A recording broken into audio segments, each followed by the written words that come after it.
भले ही हम विदेश से पढ़ाई लिखाई करके नहीं आई, लेकिन एकर ई मतलब नहीं है कि हमरा बिजनेस के दाव पेज ना आवेला। मजरे भैया, जो ना वैल्यू की बात आप करता नहीं ना, वो मोल के चक्कर में 3 हाथ से निकल जाए। सामान रखा गल का गाड़ी में हो? जी बाबूजी। हाँ तो निम्न बात, हाली से निकला और अंधकार होके से पहले पहुंचे के प्रयास करिया। अंधकार से डर ना लागे बाबूजी हमरा, जेकरा लागेला ओकरा कह दी हमरा पीछे लाग जाओ, मंजिल तक पहुंचा दे ओकरा।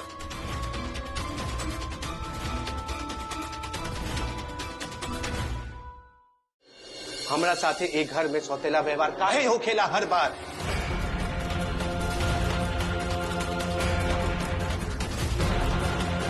आलोक, अपना जुबान पर लगाम दो, ये फालतू बात बिल्कुल ना। आई इतना जरूरी काम के बीच में तारा इकुल बात कहां से दिमाग में आ गई? आए तो इतना जरूरी ही काम बाटे तो हमरा माए के भेज दी ना। भले ही हम विदेश से पढ़ाई लिखाई करके नहीं आई, लेकिन एकर ई मतलब नहीं है कि हमरा बिजनेस के दाव पेज ना आवेला। एक से भले दू, निखिल के साथे अब रही ओकर अनपढ़ घरवाली।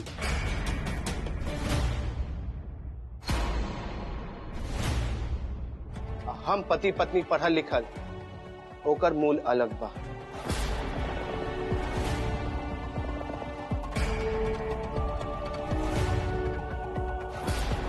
मजरे भैया,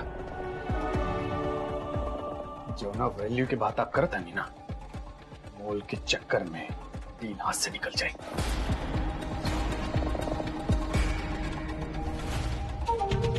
लोग के भी निमन से पता चल जाई कि नरेंद्र झा के पतों के अंदर कतना गुण बाटे और रूपमती भी। राइट।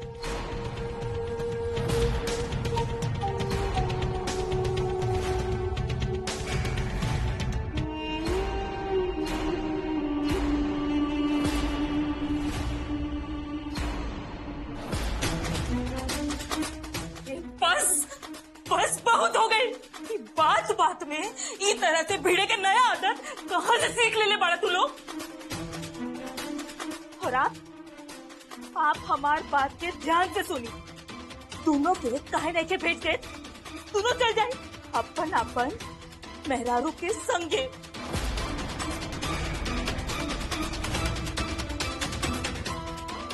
अरे इहे घर में अपन योग्यता के साबित करे के भूत सवार हो गई बा। सही कहा था माई, अब डील क्रैक करे खातिर रेस तो होगी, लेकिन एक साथ ना, अलग अलग।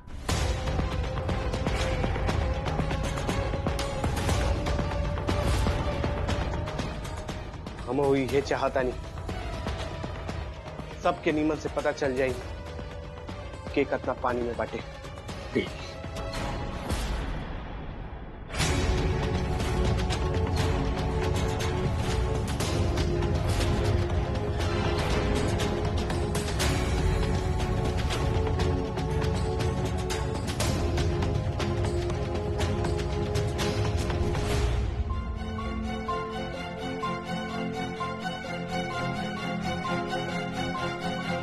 जरूरी रहे भैया से लड़े के? अगर चुपचाप दो वो बात सुन लेती तो का आपकी इज्जत कम हो जात? लड़ाई हम शुरू कर ले रानी, लड़ाई शुरू कर ले रहनू। अरे बात खाली शब्द के ना होला, बात होला कि जौन चीज आप बोलने बानी ओकरा के समझत बानी कि ना। हमरा के अभी भी विश्वास नहीं किया होत कि बजले भैया ये सब बोल सकेले। हमरा के विश्वास बा कि उनकर खाली जुबान रहे और बात रहे मजरी भौजी की। वो है जहरीला शब्द, वो है जकरा में वो माहिर बनी। अच्छा ठीक बा, आपके कहे के मतलब ई बा कि ई सब में मतलब भैया के कोनो दोष नहीं थे। तो चलिए एक काम करें, सब लोग एक साथ ही चले और जीत ले भी थी उनके ऑप्शन। आखिर फायदा बात एजा फायदा और नुकसान की ना भाषा, बात बा आपके बुद्धिमत्ता, हमार प्रतिष्ठा और हम दोनों के अस्तित्व के। ये फायदा और नुकसान से कहीं ऊपर।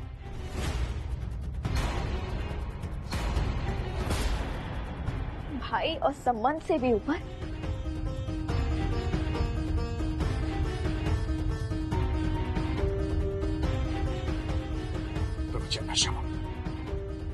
अपन सामान पैक कर ली। ये डील हमार आन बान शान और सम्मान से बढ़ के बा। एकरा के हम हासिल कह के रहा।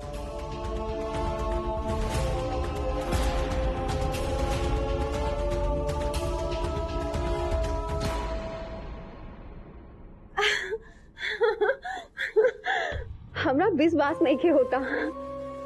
आज हम बहुत बहुत बहुत खुश बानी। शब्द नहीं के हमरा पास बयां करे खातिर। पहली बार जिंदगी में पहली बार हमरा ई कहे में गर्व महसूस होता कि हम आलोक झा के पत्नी बानी। Maya Alok Jha. Thank you so much Maya. तारा वजह से ही हमरा अपन प्रतिष्ठा और अपन अहमियत के एहसास भई। लेकिन इस समय सेलिब्रेशन करे के नहीं थे। ये विचार करे के समय बा कि ई एक्शन में डील कैसे हासिल कईल जा सकेला। एक बात याद रखियो माया, अगर आपन गोटी सेट ना भइल नू तो एक घर में हमरा दूसरा चांस ना मिली और ई घर में हम अपन स्थान भी खो दें। अब ओकर चिंता आप मत करी। अब ऐसे ही हमार नाम माया थोड़ी ना पड़ल बा। अब कुछ तो मायावी होखी ना हमरा में।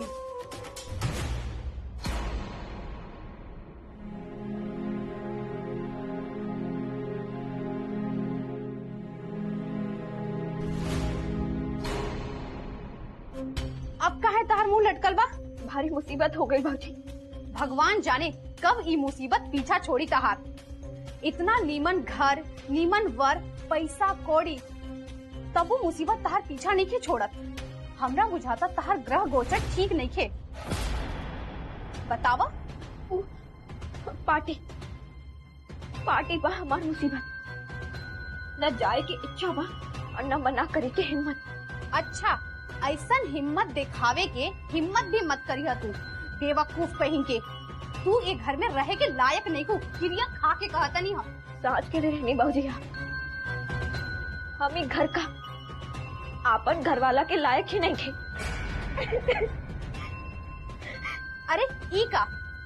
चुप हो जा सामा, चुप हो जा। अचानक से कौन मुसीबत मुंह खोल देलस? पूजा पार्टी में इतना शहरी लोग के बीच में हम एकमात्र देहाती कैसन दिखाई। कहीं तो हमरा साथ ले चला, भूगो देहाती हो जाये। आपसे समाधान मांगे आयल रहनी, मजाक ना। हम कहाँ माथा घिसा देनी। अरे रुका रुका, देखा श्यामा, बुद्धिमानी गांव और शहर देख के ना मिलेला। और तू अपना आप के कम काहे समझा तरू? तू तो नीमन नीमन के कान काट देलू अपना बुद्धि से। और ऊपर से मेहमान जी तो बटले ही बाड़े, फिर कैसन मुसीबत। और सबसे ऊपर बाड़े तार किशन कन्हैया। बेसी सोचे की जरूरत नहीं है। जा मजा करा और अपना साथे ले आइया छोटकर निखिल जाके। पाँचू आपके दिमाग खराब ही बा। हटी। सुनी, भूल जाए सब बात के। कैसे? ये लोग के अहंकार के लड़ाई में नुकसान तो परिवार के ही होती नो। बिन भगवान के मर्जी की एगो पत्ता भी कबो ना हिल सकेला। सुनले बानी की ना होके थी जौन भी कुछ होता। यह बहाने कम से कम दोनों बेटा की योग्यता भी तो साबित हो जाएगी। हेल्दी कंपटीशन निमन होला मोता। ठीक बा, मोती तो सागर में उतरला के बाद ही मिले। खोजे दो लोग के। वो लोग यदि अपना आप के भी खोज ली तो बड़का बात होगी।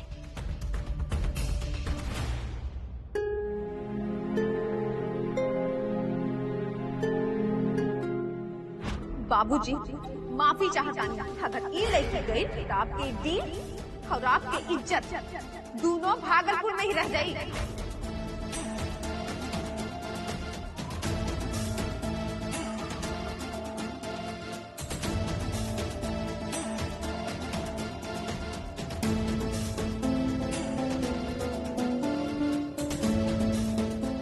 इलिंग कुछ कपड़ा बा एकरा के पैक कर ली।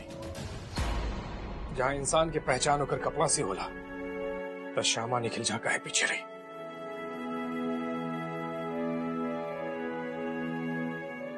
यह ब्राह्मणी अमेरिका के टॉप ब्रांड। ये देखा शर्मा, इटली के टियारा, इटली के टॉप ब्रांड। ये जेकर भी बदन में पड़ जाला ना Shyama. It means high profile में स्टेटस। ये देखिए, नकली दुनिया के असली पहचान।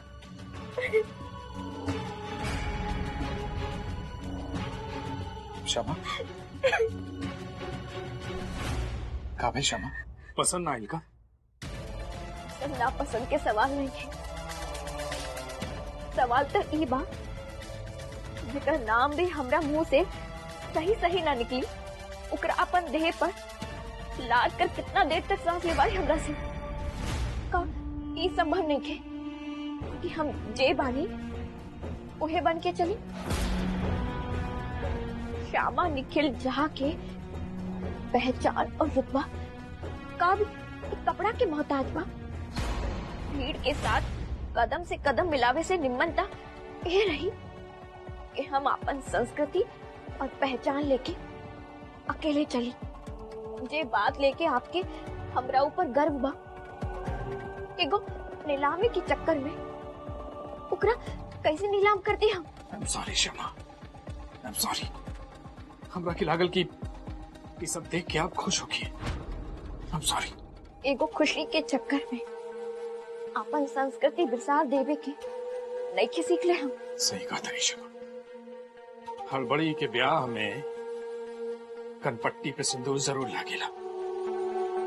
जॉन ब्रांड के नाम हमार श्यामा ठीक से न ले पाई, वो निमन कैसे हो सके ना? ठीक है, करा के हैप्पी।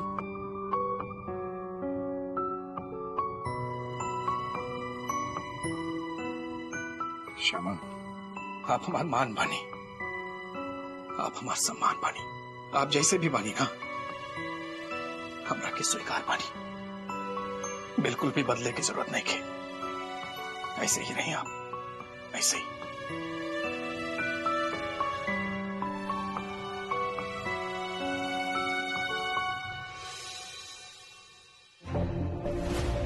असली मालकिन, तैयारी तब बहुत जोरदार बा। कोनो शादी ब्याह में जाता नहीं का?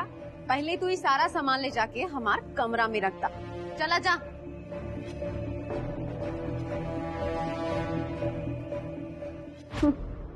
पार्टी ऐसन बिजली गिरा दे मिस्टर बिचौरिया के पार्टी में कि नीलामी से बेसी आलोक झा और माया के चर्चा होत रही। और नीलामी में सामान और दाम से बेसी हमार लुक और फैशन के।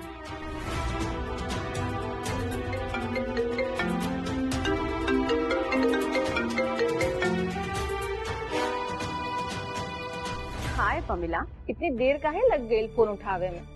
तैयारी डार्लिंग, तैयारी।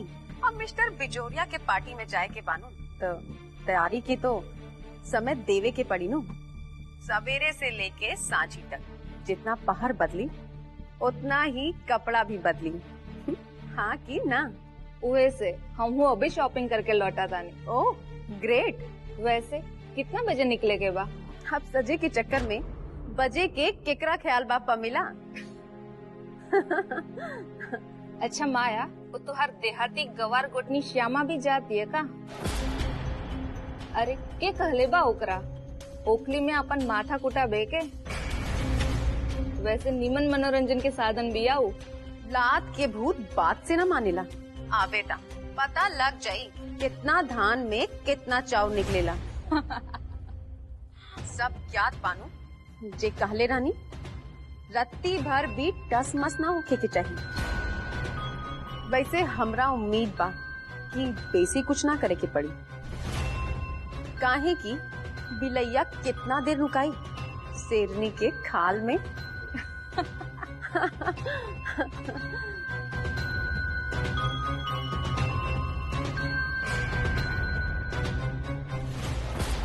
कृष्णा, देखिए आप, हमरा वजह से हमारे परिवार के नाम खराब ना होके चाहिए। तो एक काम करी, इन्हों के साथ ले चली।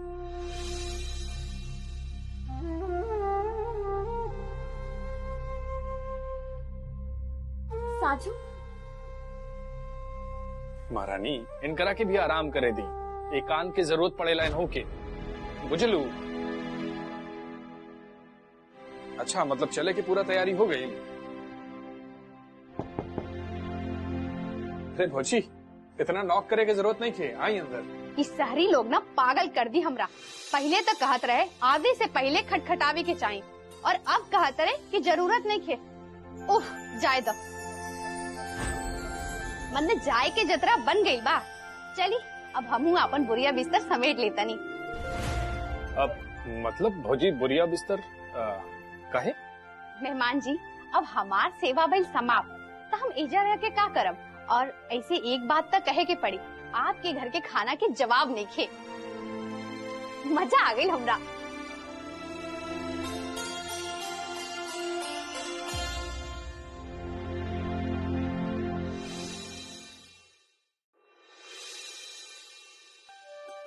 अब करे जिंदगी के ऐस। इला तारा काम आई।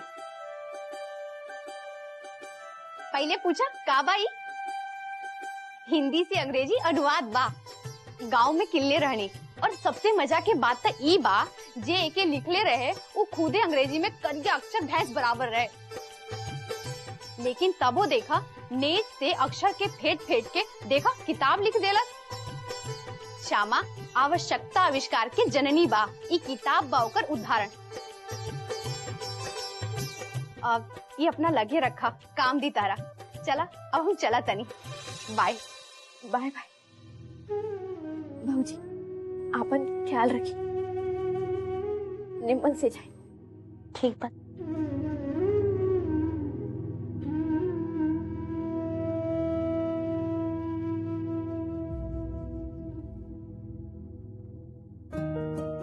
तनी दिखाई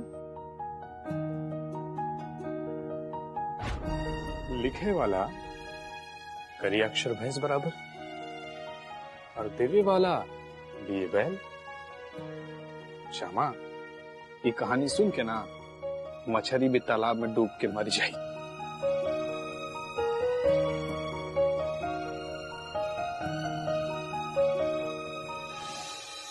ई लोग के समय के अंदाजा नहीं खेका। अरे अगर ज्यादा देरी हो जाए तो वहाँ पहुँचे में रात हो जाए।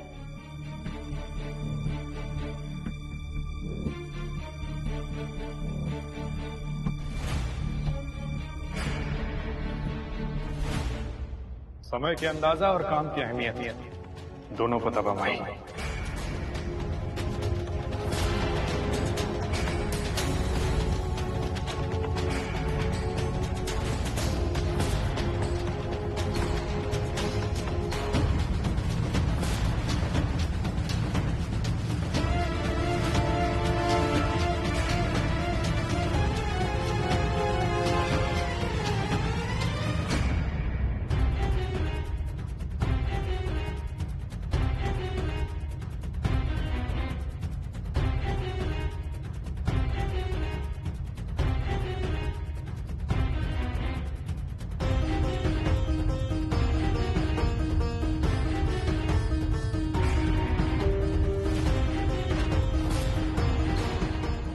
सामान रखा गल का गाड़ी में हो?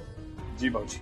हाँ तो निम्न बात, हाली से निकला और अंधकार होके से पहले पहुंचे के प्रयास करिया। अंधकार से डर ना लागे बाबूजी हमरा, जेकरा लागेला ओकरा कह दी हमरा पीछे लाग जाओ, मंजिल तक पहुंचा दे ओकरा।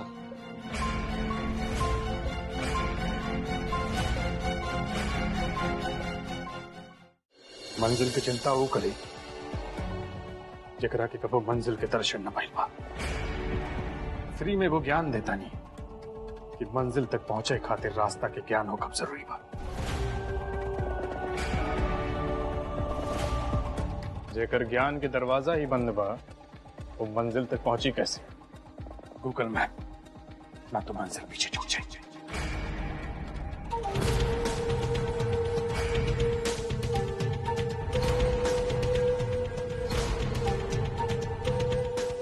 चलिए श्यामा।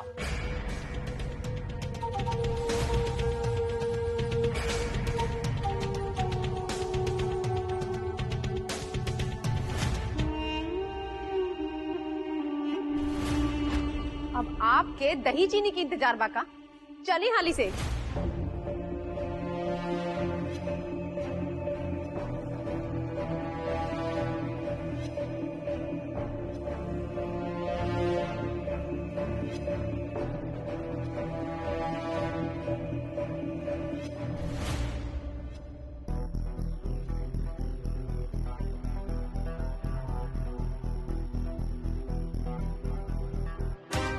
एस,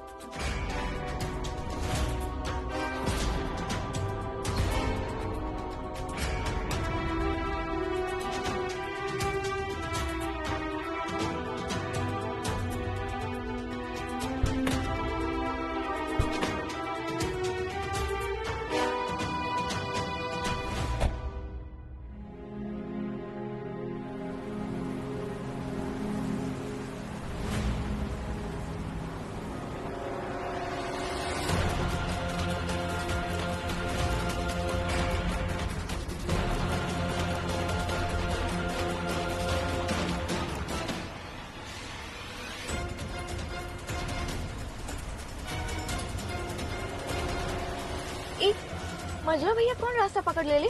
वो चले से पहले ही गलत रास्ता पकड़ ले बानी शम। फिर रोके चाहिए ना हमने के।